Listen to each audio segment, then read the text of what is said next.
All right, welcome in Cincinnati Soccer Talk. We have quite a show tonight as we will be reviewing both matches from the week, a week that had some great moments, and then a week that also had Sunday's entire match.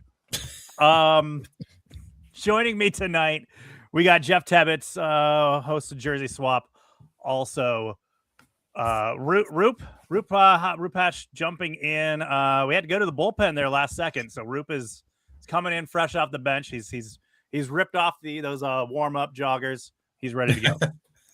Yeah. All right. Yeah. So we got some fun stuff to talk about tonight. We have, it sucks that like everything good that happened Thursday is gonna kind of be dwarfed by everything we have to go through that was Sunday's absolutely atrocious match. But before we do all of that, let's get into our What's Hot, What's Cold, brought to you by Apollo Home. Jeff, get us started. What's hot? Well, my temper a little bit, just because, as people can maybe see on the video, I'm originally from the Massachusetts area. You get the Kennedy South Boston accent coming out sometimes. And unfortunately, my friends from back home reminded me that a 6-1 loss is not good on the books. So I had to break out all of my New England-based materials. I've got the Revs original flag back there. I've got the Portland Hearts of Pine. Shout out to Donna's Donuts from Tewksbury, Mass. So, yeah, I guess my temper is one thing. Second thing, I'm going to say everybody who didn't play on Sunday. I mean, if you really look at it, it was good to see Noonan saving people up, getting them ready for a possible Thursday victory, hopefully. So you didn't have Buka, you didn't have Gidi. Both were serviceable on Thursday. I thought they played a decent game. I mean, sure, you didn't have Evander for most of the game, but I felt they did decent in the middle. Same thing with Teenage and Gilberto Flores. They had very good games on Thursday, but they didn't play on Sunday. I think that sort of speaks volumes right there. Yeah. Yeah. So I think that right now, that's the hot take that I've got there. Everybody that didn't play on Sunday. That works. That works. What's cold for you? Well, have you looked outside lately? I mean, well, there's that. It's 19 degrees, I think, for an overnight low or something like that. But I wore shorts yesterday. I wore shorts yesterday. It was 70 degrees outside. Yeah, it's not 70 anymore. No. On the other side of the coin, I'm going to say Andre Chirilla. Boy, you got thrown into the mixer there. A difficult game for you to have your MLS debut. Your debut it's great having your debut, but being thrown into this situation, it felt like everybody on New England's right were just eating your lunch. Luca Langoni, Eli Feingold, Carles Heel, they were all moving around there, cycling about there, and you gave them lots of space, and that's where they really destroyed you in the first half. It's funny because you being a Spurs fan, which yes, that's just funny by itself. But you guys had a very similar situation where a young goalkeeper was kind of thrown to the wolves in a Champions League match just last week. It had shades of that, didn't it? It looked a lot like that. I mean, I especially, and I'm going to get into this more. I really feel that you could have had a big time leader there helping you out. This was the game where Miles Robinson would be, this is my captain's band. But he didn't. I think he really didn't give Andre too much confidence there. No, yeah. Roop, I know you're click-clacking away there trying to fill out your notes as we had to pull you off the bench just moments ago. What's hot for you? For me, Tom Barlow.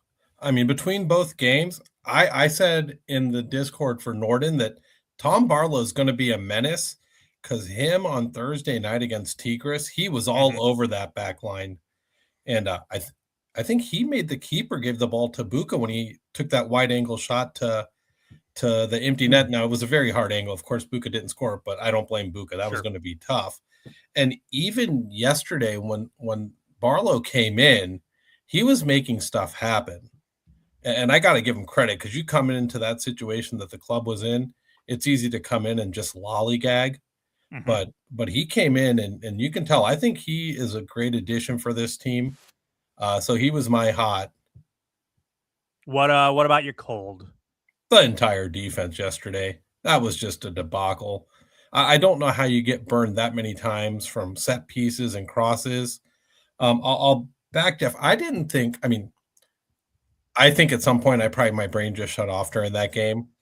But other than the second goal where Andre just didn't close out, was it Lingoni? I think it was Lingoni who put the cross in.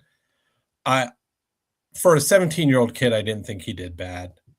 But the whole defense was atrocious. If you look at FOTMOP scores for the whole defense, including including Salentano, it's just embarrassing. It's all of them were, I think, in their fives. And then couple red numbers there. It was on bad. The screen here. It was bad. So that's what's cold for me. All right, before we get to before I give mine, let's go to the comments here. We got Jay Yates chiming in from Facebook. Hot. I thought we looked crisp and aggressive up until the Rebs' first goal, which was a nice change. Cold. I'm not sure we can cover it all in just an hour show. Listen, we're going to give it a shot. Edmund Taylor also chiming in. Hot. Orange Lambos, and we don't work as a squad without Buka. Cold. Ramirez looked lost. We got the Orange Lambos. I guess that's good. I guess that's something. All right, my hot. Nostalgia is really it's really popular right now. If you go on Twitter, on Facebook, you got the whole like, Dad, what was the 90s like trend? Everybody's getting nostalgic. So it was nice of the guys to get nostalgic and take us back to those wooden spoon era matches where the game got away from itself. We would go into the match going, oh, I think we can maybe do something. And the first couple minutes looks all right. And then the bottom falls out. And then you end up turning something else on somewhere in the middle of the second half. It was nostalgic to kind of get back to that old 2021 feel. What's cold for me? We talked about it just a second ago. Roman Celentano, we talked about him having a great season so far and how he has really been steady back there. He had, according to FOTMOB, gave him a 3.3, which is, I think in one of those charity matches, they had some like YouTuber playing goal and he gave up like 12. I think that kid still had like a 2.9. So this is really bad. So that's my cold. Celentano having just an absolute nightmare. He was not helped in any way by his back line. But still, obviously the stat line doesn't look good for him. He faced, 9 shots on target and only saved 3 of them? Yep. Not great. Not great at all. Set pieces were an absolute nightmare for this club from a defensive side again. But that is our What's Hot, What's Cold, brought to you by Apollo Home. Just when you thought spring was here, it snowed. It's never too late to get... Wasn't that fun today? It's never too late to get your furnace checked out by Apollo Home. Or, if you're ready for spring, give them a call and they can get a look at your air conditioner to make sure you're ready for warmer weather, which allegedly is happening sometime soon. All right, let's get into it. Your final score, New England Revolution 6, FC Cincinnati 1. Let's hit the lineups real quickly. It was Celentano in goal, much to his chagrin. Your back 3 was, as we mentioned, Andrea Chirilla getting the call up from the 2 team, who was also in town. So that made that a very easy move for them to make. Robinson and Haglund rounding out that back 3. Your wing backs this time were Ramirez and the local boy Kyle Smith out on the other side there. And then your midfield was Dado Valenzuela and Anunga and Obi, a combination we've yet to have I believe, this season. And then you had you also had Vander in, and then Jabari basically just kind of put up top, just go run and chase the ball, Jabari. We'll probably get it to you at some point or another. That was your lineup. Initial thoughts on this lineup was, wow. So we're really looking to advance in this CCC, aren't we? I mean, I guess you're shooting for that. It's a step up from something you've never done. You've got the bit right there. All you need to do is take the bite. All you need is a goal on the road, which they've done before last season. So I guess saving up legs and getting people, fit. I mean, Buka didn't play. Gidi didn't play. The two center backs I mentioned didn't start. Denke didn't start. So it was mysterious, but then, them starting a Vander and having him play a full 90, that's even more mysterious to me. I was sort of like, the starting lineup mystified me, and the way the substitute patterns developed, and granted, Dado getting the red card doesn't help. So it just felt a little mystifying looking at that starting lineup. Jeff, they bring in one of the FC Cincinnati 2 kids, in Andre Shirilla. When you saw that move, because they announced that well before the lineup, we got that kind of mid-morning. We got the news that he was, technically the way they have to do it, they have to kind of call him up on like a little short-term contract thing to make him part of the squad for the day. When you saw that, you knew something was up, right? I knew that they wanted to give people rest. But at the same time, I'm like, well, can you fit Powell in there somewhere? Can you give, Flores and Hadebe maybe 45 minutes each?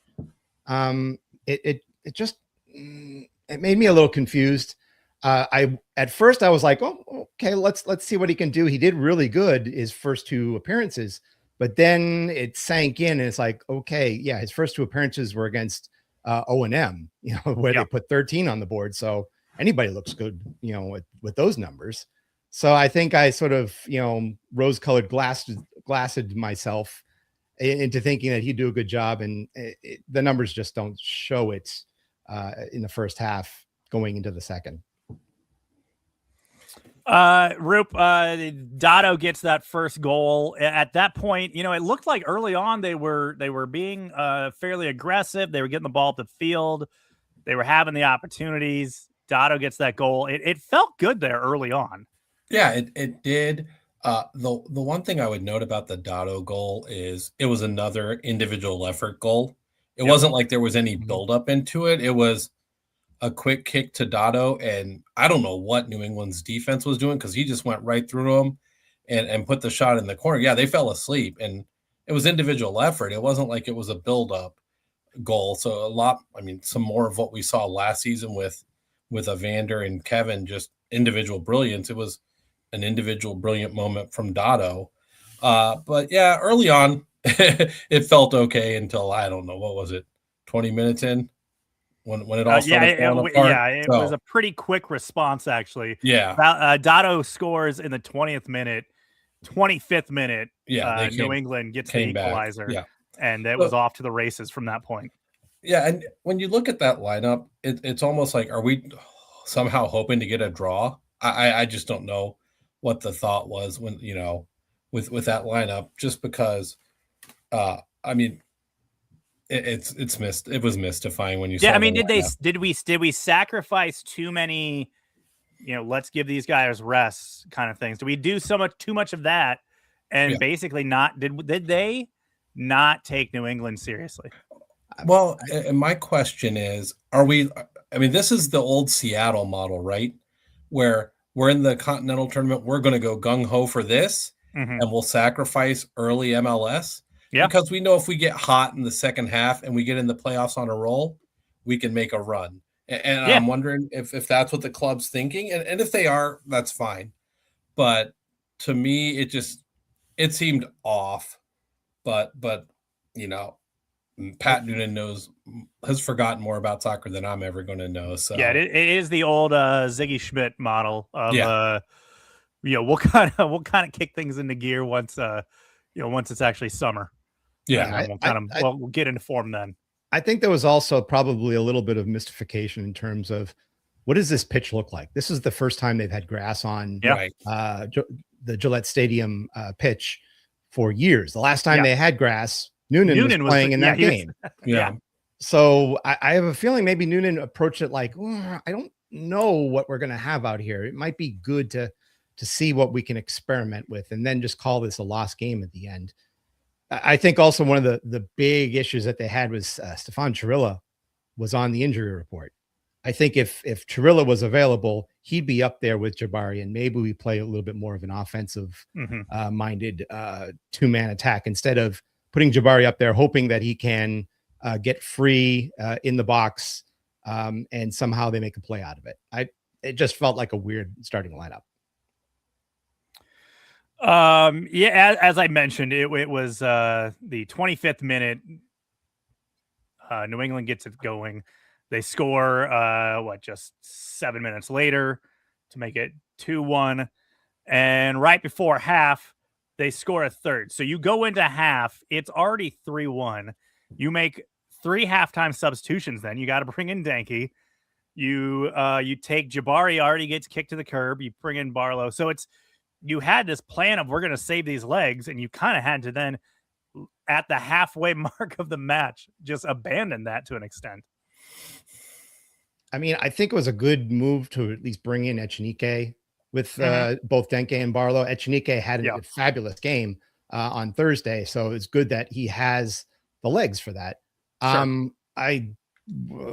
I'm not sure if I would have replaced Ramirez, as bad a game as Ramirez had. Yeah, he did have a yellow at that point. So you had both him and Jabari on yellows. So they were 2 of the subs. Yeah, but at the same time, I'm like, I'm not sure if you would have kept Smith in there. I think he was a bit of a detriment to the field. He really felt invisible. So, and not only that, but you're then putting Echenique on the opposite side of the field. I think they played him on the left instead of swapping Smith over there. So it was just a weird situation. I felt they had the right personnel, but once again, I don't think they organized them correctly.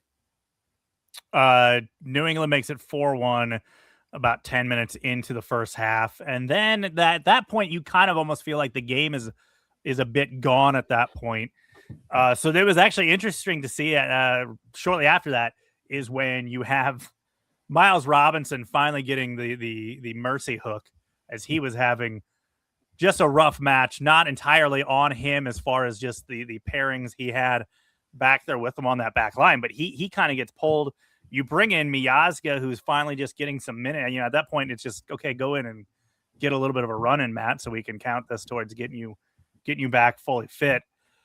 The match was gone at that point. The match was gone. It obviously, a couple minutes later, we have Dotto getting himself a red card to just, in case the situation, if the game wasn't gone enough, let's play down a man as well.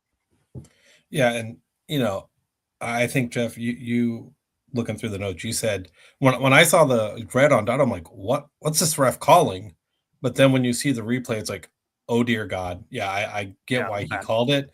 And I mean, Dotto's making an effort. It happens. I'm not gonna give him too much grief for it. He was trying to get the ball back at that point, and yeah, it happened, but it's youthful exuberance.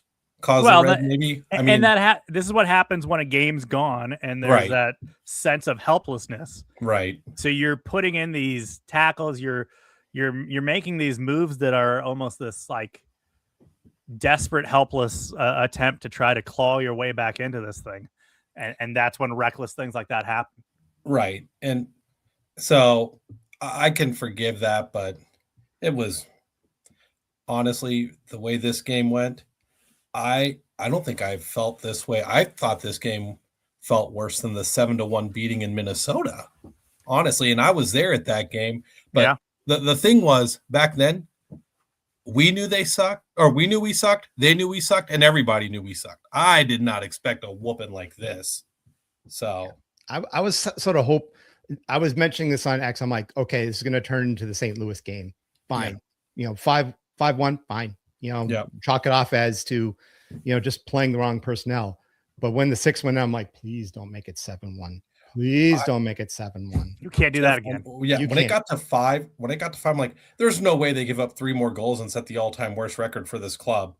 And then, or that was when it was, yeah, it was 5. I was like, they're not going to give up 3 more. And then they gave up the 5th one, like 2 seconds after I said them, like, oh dear God, I just made this.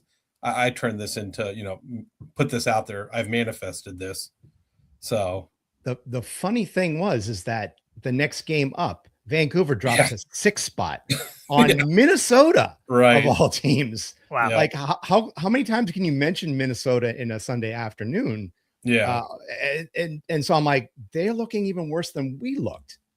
But at the same time, this was a Vancouver team that is in CCC and dropped 6 points on a weakened Minnesota team. Yeah. Well, and you pointed out Minnesota got drubbed in that game to kind of make the effect that you've now played 3 straight MLS matches against not great opponents and played horribly and lost all 3 of them. Mm-hmm. Yeah.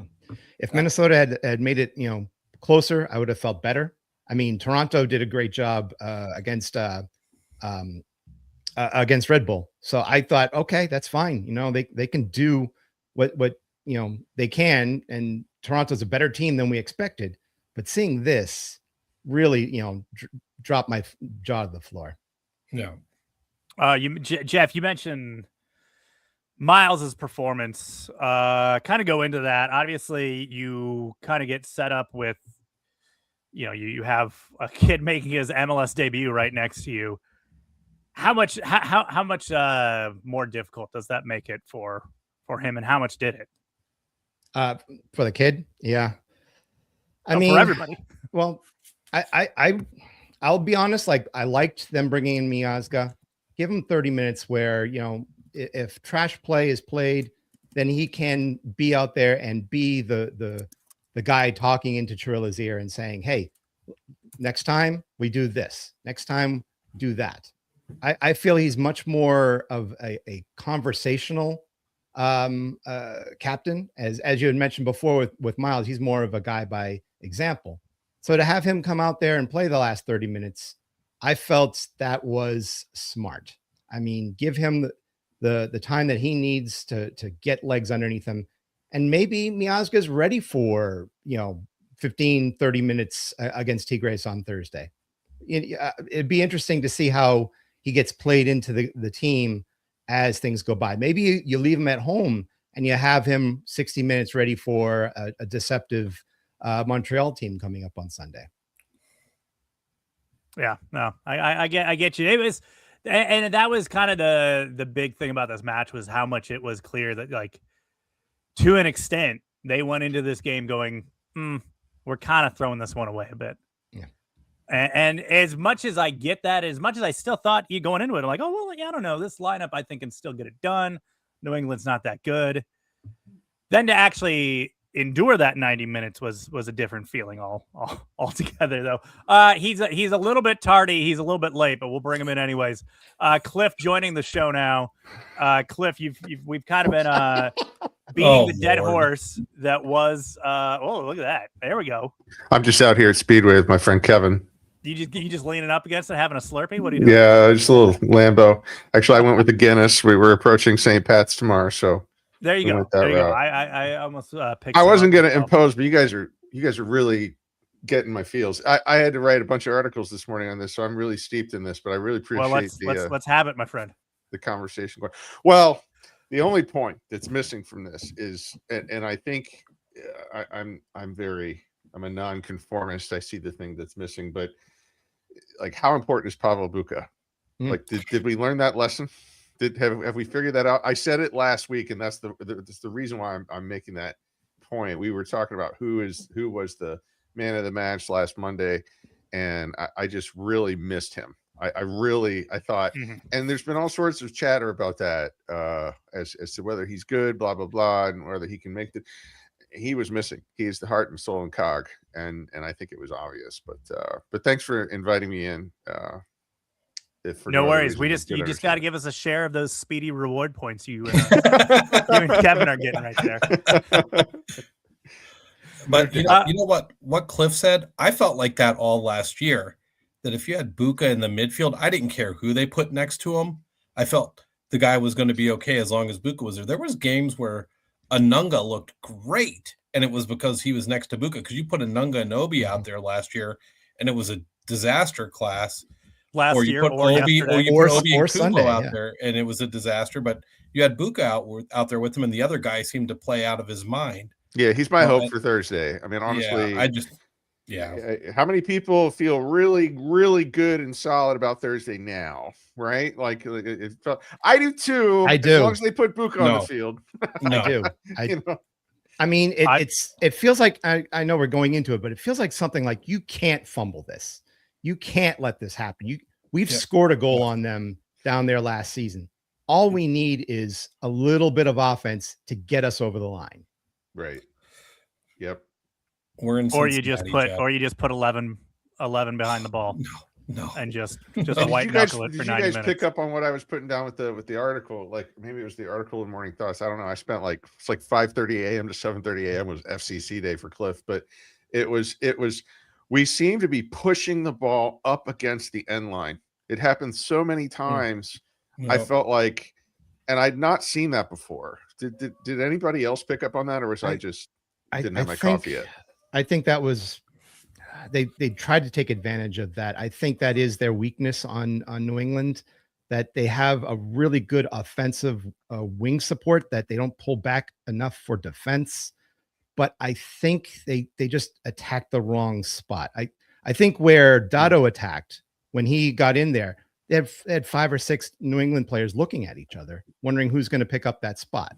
I think if Noonan saw that and said, "Hey, let's do that again," I think that's where you attack them. And unfortunately, they just did not follow that instruction. What overall do we think the plan was on Sunday?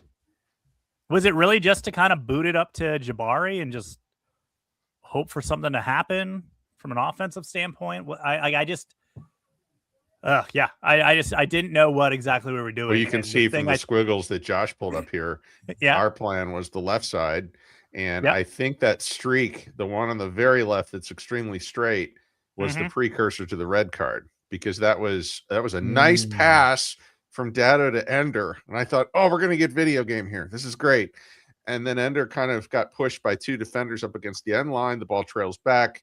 Dado kind of did his plie onto the foot of number 12. I can't think of his name. And Feingold, wasn't it? Yeah, Feingold. So that was just an automatic red. So it is what it is. And last week we were saying we need some red cards, we need some yellow cards, we need some gumption. So I can't be hypocritical and say got what you wanted. Right, exactly. Can we then transition to this in the 59th minute?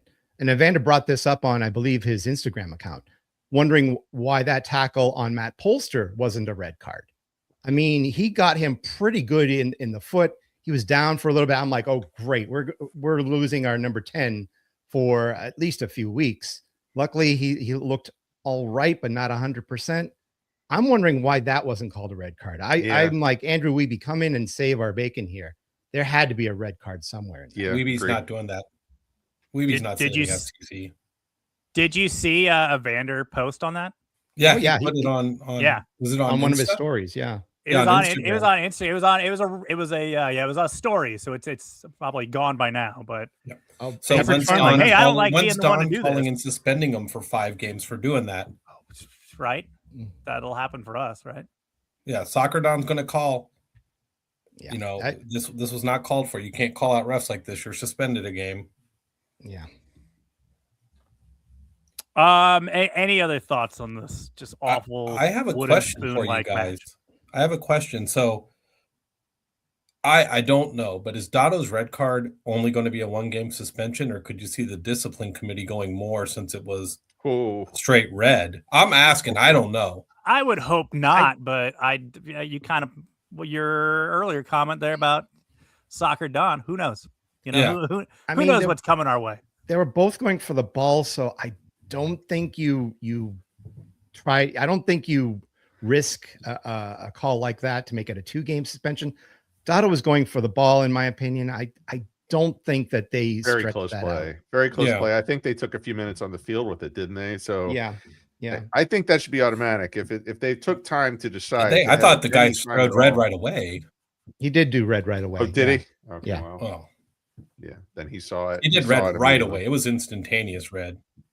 I think they might have VAR'd it just to make sure, but yeah.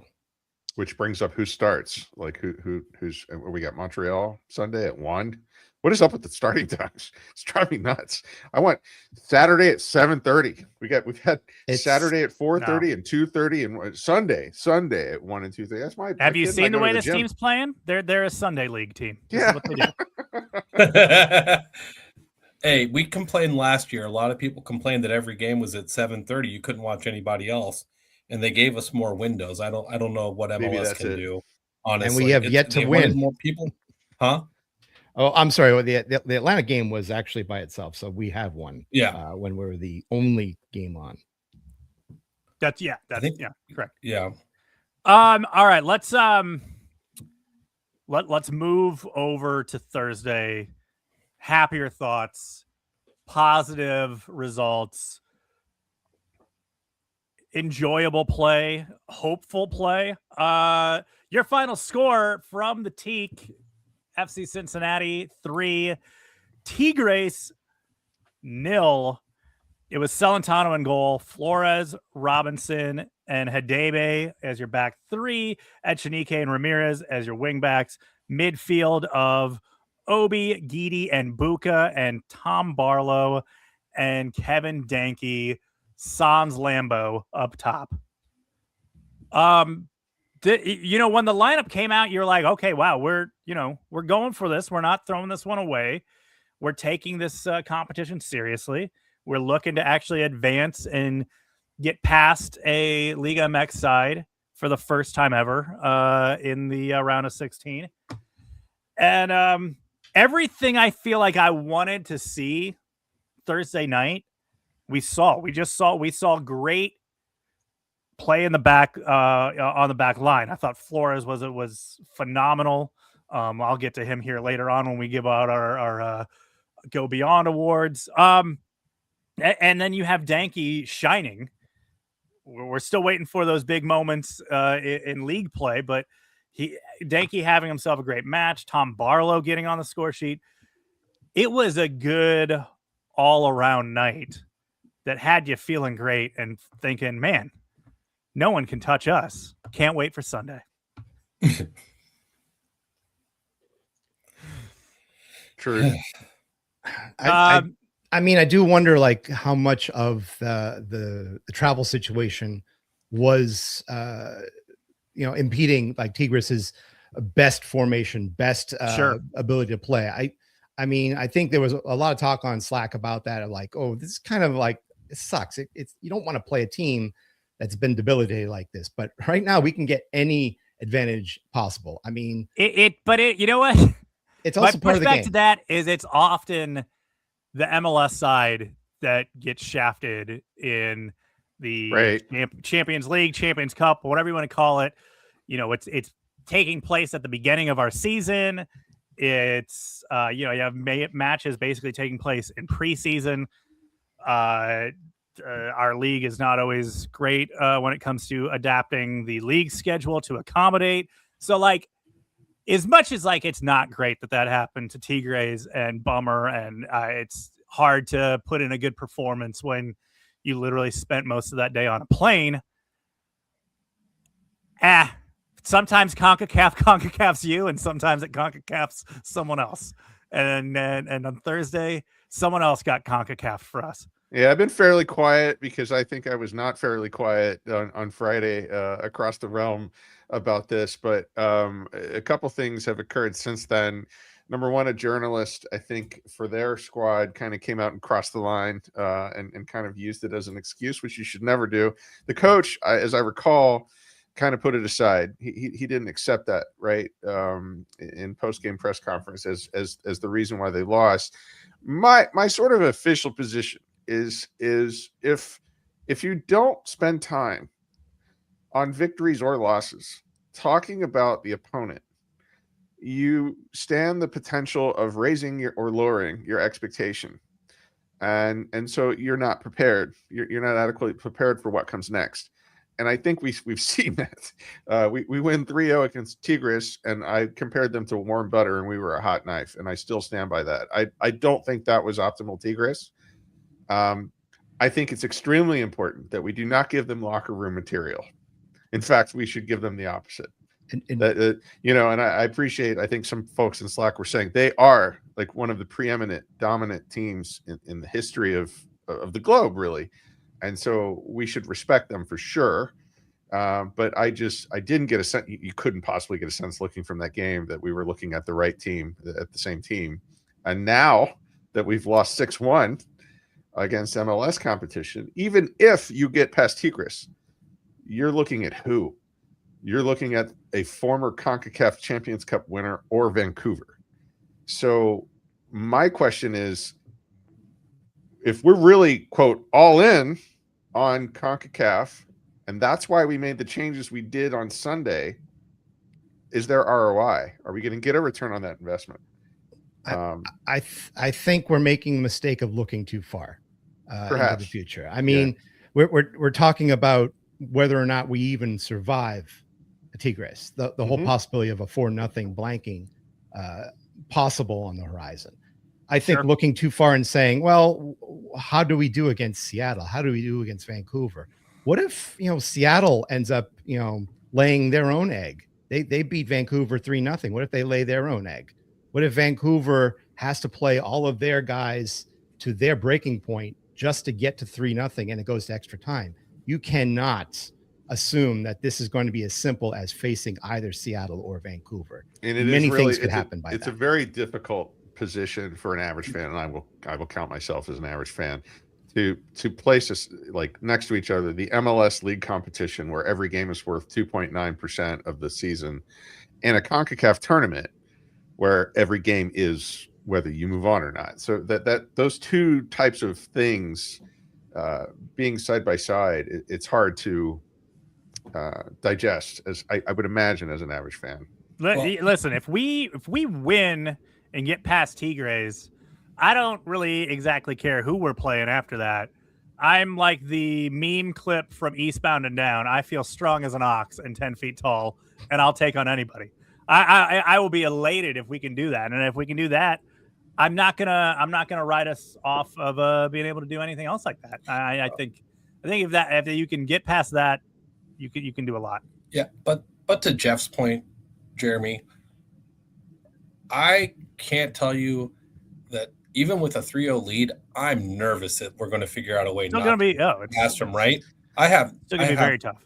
I mean, I think I was telling you guys before the show, I was listening to Soccer Wise, and it was David Goss and Doyle. And Goss and Doyle are like, have you ever gone into a game where you have a 3-0 lead and it feels like it's 50-50 still? And, spot on. Yeah, I was just like, yeah, that's 100% fair. Now, I think if FCC scores a goal, we're good. But the problem is because then Tigres has to get 5 in order to beat them. But if FCC tries to park the bus and not give up 3, we're looking at trouble coming. Which is what, like the criticism that I often see about Pat is we take leagues and we park the bus. I agree with you. I think the outset has to be sweltering, and they should enjoy it because they've been sitting in 40, 50 degree weather in Cincinnati. They should enjoy the upgrade. But yeah, I agree with you. We got to come out of the gate and just absolutely own it for the whole game. Quite honestly, I looked up whether or not you can rent a Lamborghini in Mexico. That's a top concern. Yes, from Sun and Speed Mexico and My Sugar Rides. You can get yeah. What's the insurance policy on that? Because I feel the odds of that getting lifted from you is you just need to be 30 plus and have a valid driver's license, evidently. So the one thing I want to sort of maybe wrap up on this is that Tigres themselves are not looking great coming into this. They hosted Querétaro, who we whooped at home, if I recall, in League's Cup play. They are second to last in Liga MX, 0-0. Neither team could get a shot in the basket. So Granted, yeah, 73% possession, but they couldn't get anything. They had one big chance and they fluffed it. They were playing some of their players that can really, put a hurting on us if they get their stuff together. But they didn't win this game. They did not look like the Tigres of old. That gives me a little bit more confidence. Yeah, truth. Yeah, but listen, I mean, there was a reason. Even the broadcasters on Thursday were saying it's 3-0, but they can't give up a late goal. Because even going in 3-1 into Mexico sounds like an impossible mission. So yeah, I mean, it's still super up in the air, and obviously this is going to be the club's in for a fight on that one, and I think Pat understands that, and is why you saw the lineup you saw on Sunday. It's just, hope it works out. Hope it was worth it. Well, Tigres did. Yeah, they tied Querétaro 0-0. They didn't run Correa, so they might be, rotating as well. Some folks. Who was their 40-year-old? I can't remember the guy's name. They got an old man. I feel like on they have team. multiple 40-year-olds. Yeah, on that team. So that might be a thing.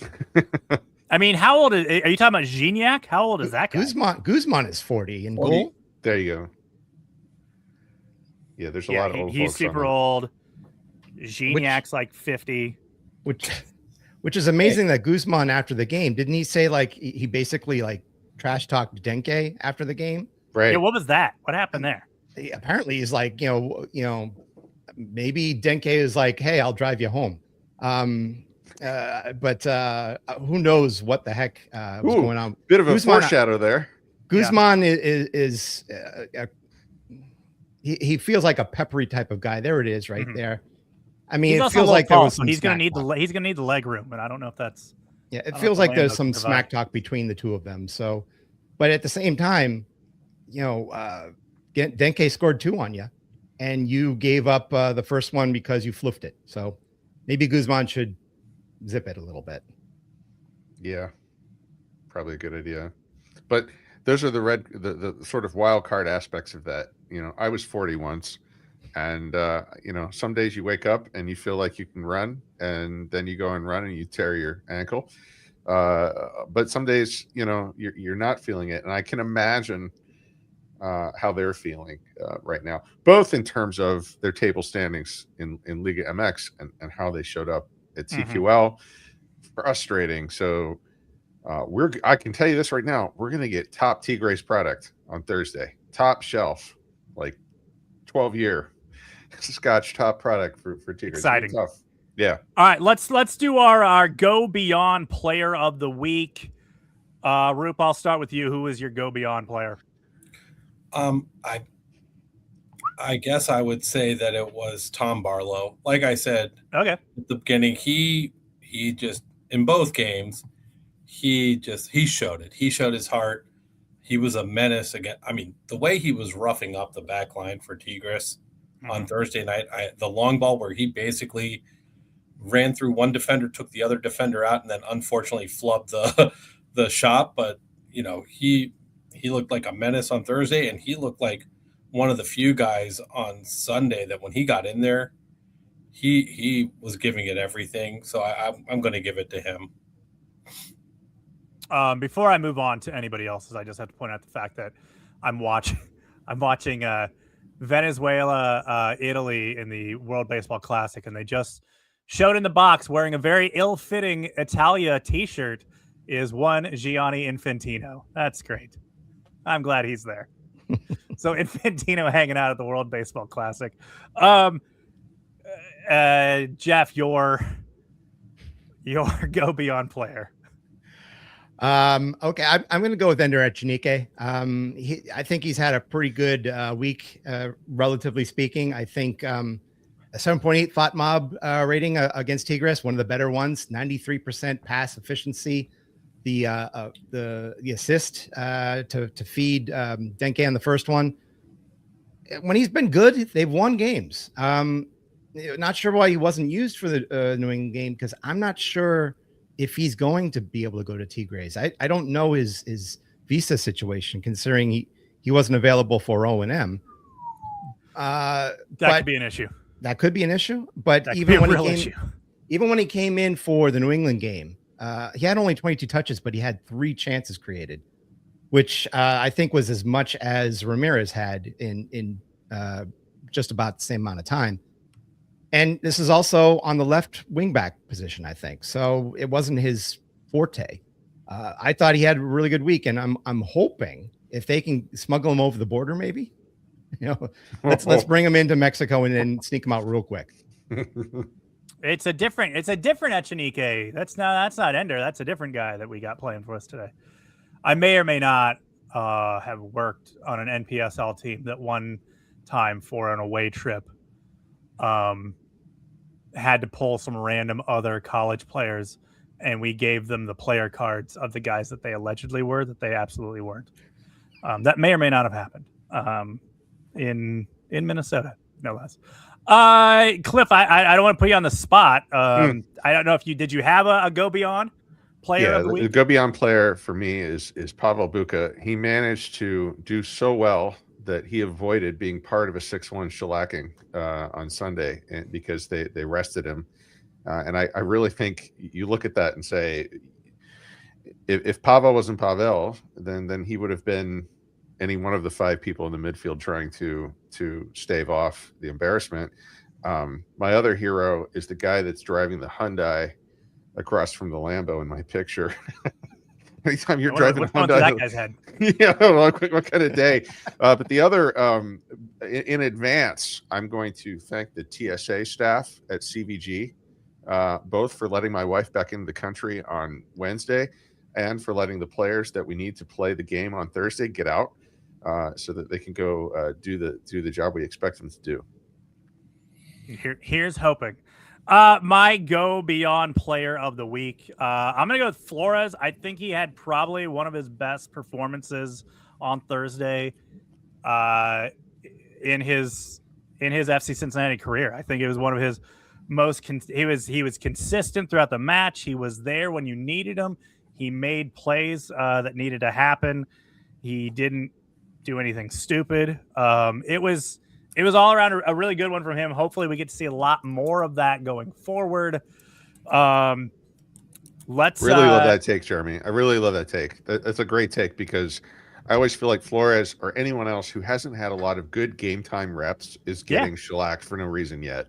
I think there's an expectation that they're in practice over in Milford, practicing, and they get practice, and so the ability level.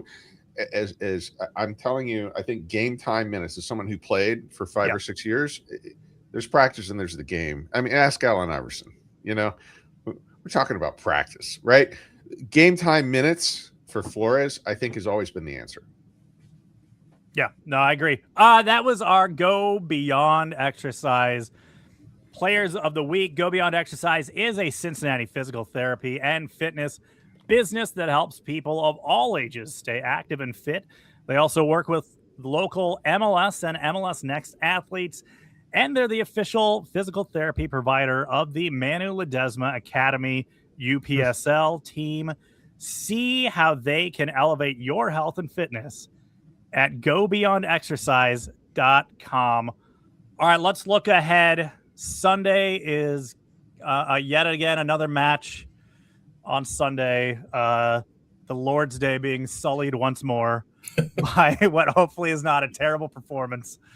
They go with Montreal at home. It's a 1 p.m. match, so I don't know what the weather is. I guess it'll probably be the warmest of the day at that point. I know back when I used to run off-season outdoor soccer leagues, we always like to play at 1 o'clock because it may not be warm that day, but the warmest will be roughly around that time. So grab that heat while you can.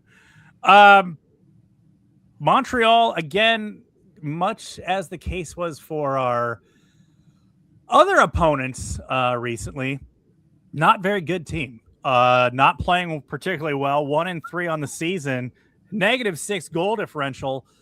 And then I say that, and then I look at us, and actually we have basically the same record. So we are now that guy. We are that bad team.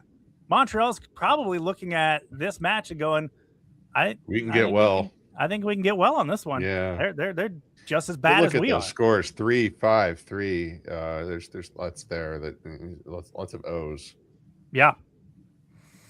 So yeah, a really bad team, but then again, maybe that's also us right now. Jeff, kind of your feelings on this one. Montreal always. I feel like we've gotten away from the Montreal matches of old, where they were always just very weird and strange things happened and score lines were all over the joint. We've actually had their number more recently than not. Wasn't there like a 5-4 game somewhere in there? Yeah, and that was when possibly our starting center back wasn't allowed into said country because of said Jeff vaccination Cameron. status. Jeff Cameron. Oh, jeez. Thank man you, with man. the eyebrows. Yeah. I mean, yeah, we had those things. We've had their number, even if you go all the way back to USL. We had Montreal's 2-team number, but I'm as much as the 5-0 loss to San Diego. It looks bad. It's also emphasized by a red card that they had. So 2 of those goals shouldn't have been scored. And I'm looking more at the performance that they've had lately. The past 2 games, they've switched from a 4-2-3-1 to a 5-4-1. So they've been compacting their defense. They're hoping to beat teams on the counter, and they managed to. They went into Red Bull facing a confident Red Bull team. They waxed them 3-0. They went to Orlando and they were competitive most of the game, 2-1 loss. This is not a Montreal team that's bad. It's a Montreal team that's managed to figure out how to play a strong defensive, strong defensive game, and then counter you to death. And Prince Owusu, who's their big guy up front, he has the ability to do that. So we have to be careful about that exact setup. If we were afraid that we were going to horseshoe ourselves to death on defense, that's exactly the type of formation that Montreal wants to employ so that they can beat us that way. I will say they did lose. They've lost 3 matches where they've had a combined 1 goal. So they're not exactly bagging the goals on their day. Roop, what's the vibe check for you on this one? Like, again, I feel like these past couple weeks, we've walked into a match that felt pretty good to us and is treated us poorly. I get the feeling that we play to the level of the competition. Ooh. So I have no belief, or very limited belief, that this is going to be, positive, super positive. People are like, oh, we're going to whoop them. I think this is going to be, if we're lucky, a 1-0 win. It's going to be boring. We're going to see the horseshoe of despair, like Jeff said. Exciting. And it's just, I'm not excited about this game on Sunday at all. Cliff, are you pumped up for this rock fight? If you're talking about Montreal, again, and I know we're looking ahead, it depends on the disposition of the team. As I mentioned in the article this morning, 11-17 and 5 was Seattle Sounders when they won the CONCACAF. 17 losses. Mm-hmm. So it really is a matter of, where are we really putting eggs in a basket and calling it that's what we're going after. And if you're Chris Albright and if you're Noonan, how do you really, I almost want to go back to, it might take microfiche research, but I want to go back to the Seattle Sounders season and go back through their Facebook and actually see what were the fans doing during the MLS portion of that CONCACAF champion season, because were there expectations made? Here, I don't think there's been any, correct me if I'm wrong, please, but if there's not been a direct statement from the team that says, we're really all in on CONCACAF and we don't care about the MLS, which I mean, they're never going to go out and they're say never that, going to say that, because that doesn't put butts in seats, right? No, well, that's not a good look. Right. And the thing is, and Laurel's pointed this out on her show a few times, people in this town don't understand or don't get how big a continental tournament really is. Right. Yes. Right. I mean, you look at the crowds at the Tickle or at any stadium, and it's mostly empty. So I get where where casual fans don't think the CONCACAF Champions Cup is a big deal. Where if you're a person who watches a lot of international soccer, you know how big like the Champions League over in Europe is. I mean, it's the biggest deal, right?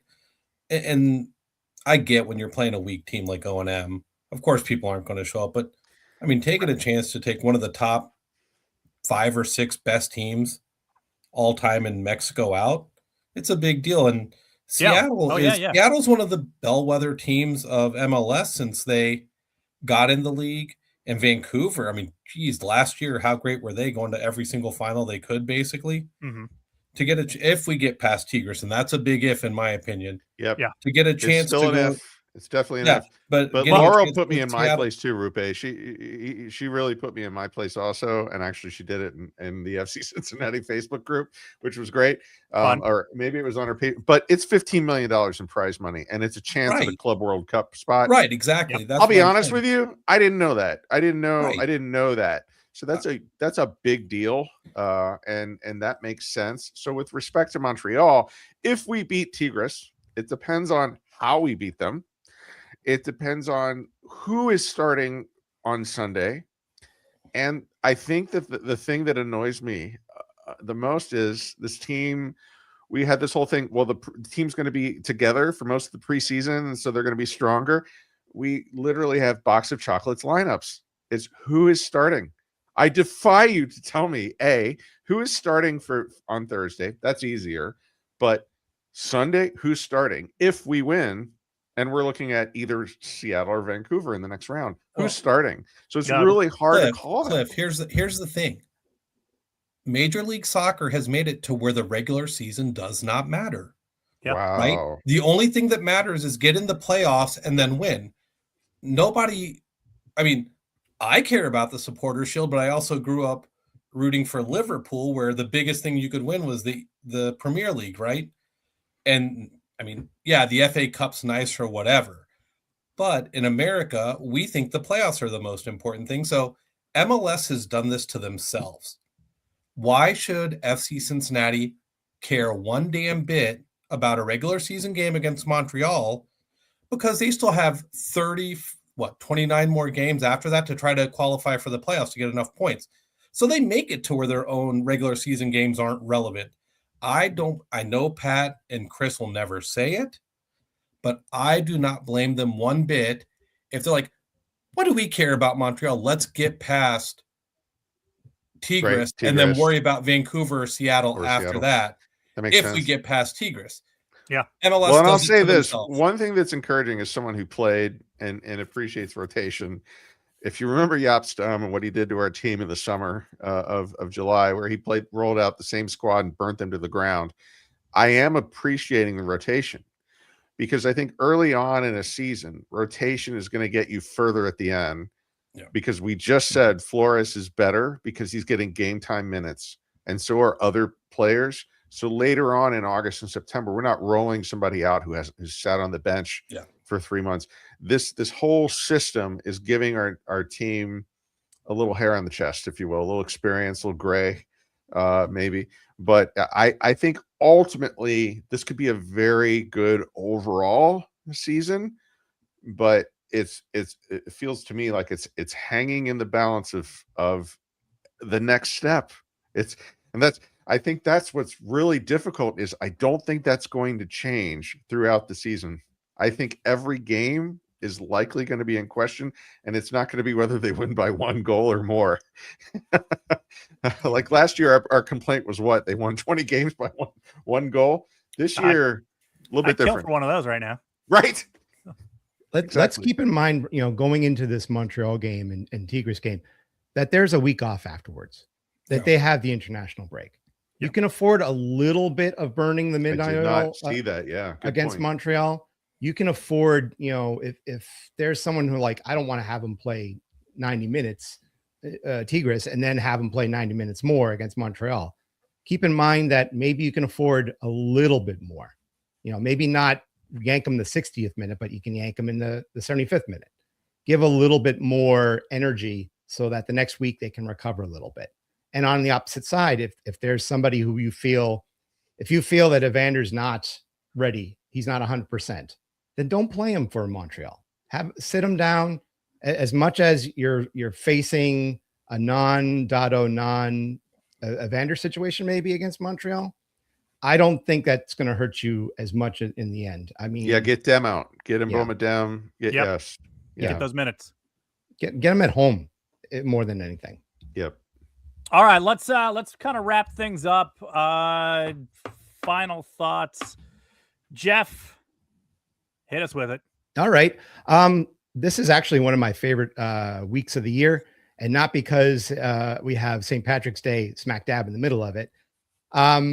Actually, starting tomorrow, the U.S. Open Cup is once again upon us. I know those are the 4 words that Brian Weigel hates to hear, United States Open Cup, but there's a lot of intriguing games I'm going to be focusing on. Vermont Green, who won League 2 last year, facing off against one of the hottest teams in New England, Portland Hearts of Pine. Then you've got Indy 11 facing Des Moines Menace. Who knows who Des Moines is going to pull out of the retirement camp for this game.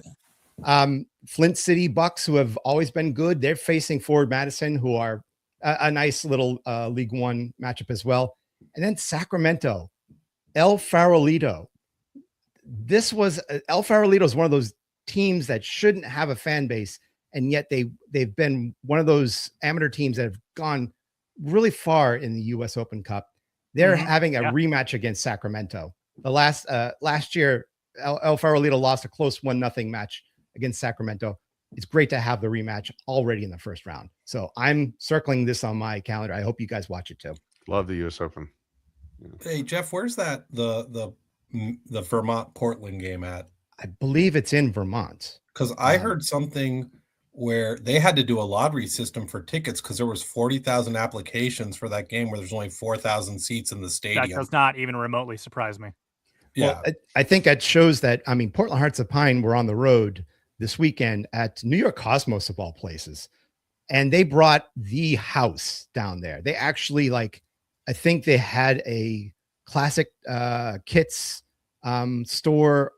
They just devoured that with their fan base descending on New York. So this is a team that will travel, and they will want to go see Vermont, one of the most hopping places in League 2. It's going to be a barn burner of a game. Yeah. Yeah, no, it should be a good one. Who's got the rights to that this year? Is this stuff being televised again, or how is that? CBS and YouTube, from what I heard earlier today. Okay, so I think you can stream it on CBS and YouTube. Was my understanding. Mm-hmm. Okay, I do see Flower City Union.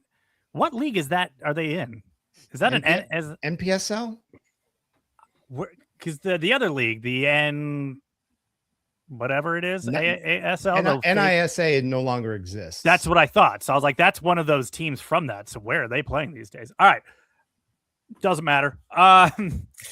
Go watch it this week. Always fun. The Open Cup. How many years? 100 a lot. It's about that. Second longest running tournament. Yep. All right, that'll do it for us. We will talk to you. You don't want to talk to the other two guys there? No, we're No. Rube, what do you got? I got nothing. All I was going to say is the job's not done against Tigres. That's all I was going to say. Yep. Dear God, do not park the bus. Let's get one goal. Hopefully they're pushing and we can counterattack them. But that's all I had. The only thing I have is stop saying noon and out. If you're preaching noon and out, tell me who to get. Coaches are like the stock market. You don't sell a stock unless you know where you're going to put the money. So this flailing thing of noon and out is dumb. It's really dumb. I'm just going to go all in on that. Stop saying noon and out. Noonan's okay. He's fine. He's a good coach. He's great. I understand him. When you mentioned U.S. Open, I was actually hoping Alan Koch was part of the coach of one of those teams, but he's now coaching Western Suburbs football team, which used to be called Mental Hospital AFC in New Zealand. So that's the last time I was affiliated with U.S. Open. So stop saying noon and out, kids. Let's chill out. All right. If you want to reach out to us, contact at CincinnatiSoccerTalk.com or feedback at CincinnatiSoccerTalk I don't know what I mean, you can email them too. I don't know where that's going to go.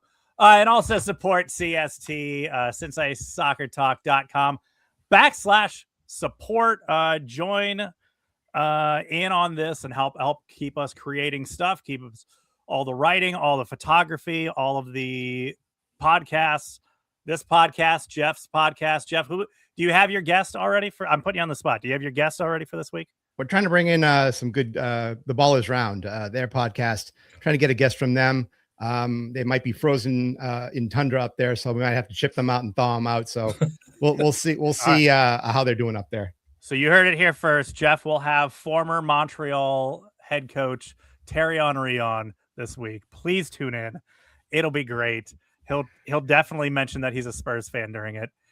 All right, that's it for us. We will talk to you next week. Hopefully we're talking about good news from Mexico and we're talking about bad news for a team in Canada. Goodbye.